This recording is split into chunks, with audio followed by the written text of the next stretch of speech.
তো পুরো কদুর মতো ছিলে, এখন তো পুরো চুদু হয়ে গেছো। অপমান, এ অপমান সহ্য করা যাবে না। ভেবেছিলাম আমার সারা জীবনের জমানো ধন দৌলত দিয়ে তোকে কোটিপতি বানাবো। ধন দৌলত, দৌলতটা বাদ দিয়ে তোমার শুধু ডাই আছে।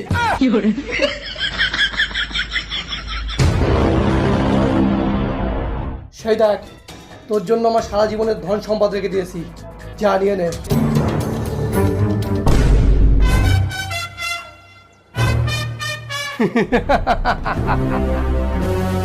তুই আমাকে আমার চেলার সামনে অপমান করেছিস, এই সম্পদ আর তুই পাবি নে।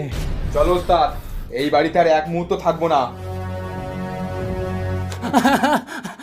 দাদু দাদু দাদু, আমার সাথে এমন করো না, আমি তো তোমার নাতি, আমার ভুল হয়ে গেছে, ক্ষমা করে দাও। আমার ভুল হয়ে গেছে, ক্ষমা করে দাও।